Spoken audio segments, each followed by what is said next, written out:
ராகி ரொட்டி நான் சாப்பிட்டேன். டேஸ்ட்டு 40.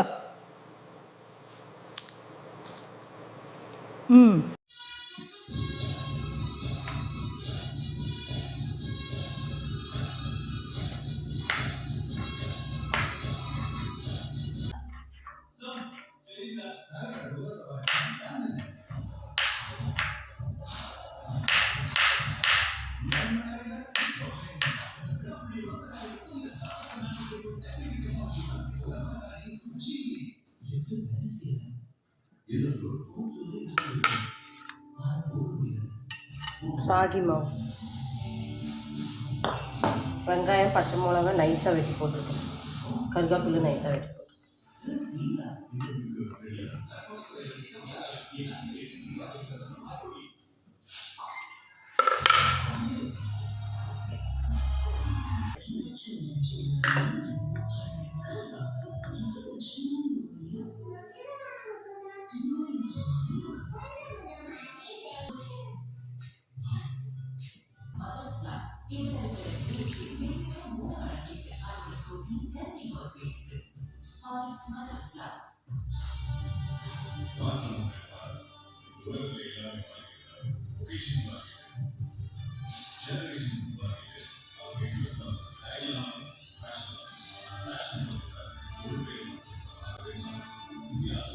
ராகி ரொட்டி.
ராகி ரொட்டி.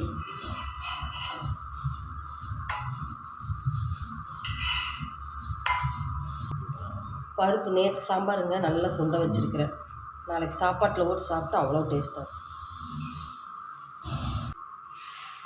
நேற்று வச்ச சாம்பாருங்க நல்லா சுண்ட வச்சுருக்கிறேன். நாளைக்கு சாப்பாட்டில் போட்டு சாப்பிட்டோம்னா அவ்வளோ டேஸ்ட்டாக இருக்குங்க. சுண்டு உப்பு, சுண்டு பருப்பு, நாங்கள் தெலுங்கில் சுண்டு உப்புன்னு சொல்லுவோம். ராகி ரொட்டி நல்லா காஞ்சிடுச்சுங்க.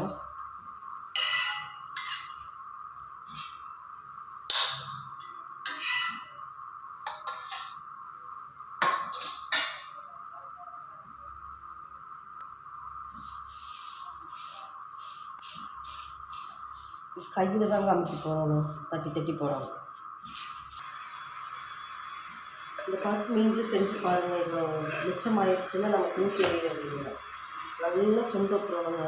இனி அடுப்பு இருந்தவங்க தான் விறகடிக்கும், அது நல்லா சுண்டு, அவ்வளோ டேஸ்ட்டாக இருக்குது. ராகி ரொட்டி சுகர் உள்ளவங்க நல்லா சாப்பிட்றது ரொம்ப நல்லதுங்க. நம்மளும் டயட்டில் இருந்தால் சாப்பிட்லாம். டயட்டில் இருக்கிறவங்க, சுகர் உள்ளவங்க எல்லாருமே சாப்பிட்றது நல்லது தான். இதுக்கு ராகிக்கு உடம்பு ஏறாது. இது சும்மாவே சாப்பிட்லாங்க. நம்ம வெங்காயம், பச்சை மிளகா, கருவேப்பிலை எல்லாம் போட்டிருக்குது, உப்பு. நம்ம வேறெல்லாம் எதுவுமே இல்லை, தண்ணி ஊற்றி தான் கலக்கிக்கிறோம். சும்மாவே சாப்பிட்லாம். சட்னி எதுவுமே தேவை கிடையாது. இதுக்கு தக்காளி சட்னி வச்சுட்டா சூப்பராக இருக்குங்க. வெங்காய சட்னி, தக்காளி சட்னி, வேலையும் சீக்கிரம் ஆயிடும். இதுக்கு பல்லேரி வெங்காயம் நைஸாக வெட்டி போடலாங்க. நான் வந்து சின்ன வெங்காயம் தான் போட்டேன். எனக்கு சின்ன வெங்காயம் தான் ரொம்ப பிடிக்கும். சின்ன வெங்காயம் தான் போட்டேன். சின்ன வெங்காயம், 3 பச்சை மிளகா, கொஞ்சம் கருவேப்பிலை. நல்லா சுண்டிடுச்சுங்க. நாளைக்கு சாப்பாடு வச்சு சாப்பிட்டா நல்லா இருக்கும். சுடு சாப்பாடு.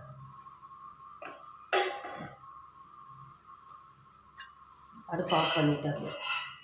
நல்லா சுண்டுடுதுனால அடுப்பு ஆஃப் பண்ணிட்டேன். ராகி ரொட்டி ரெடி ஆயிடுச்சுங்க.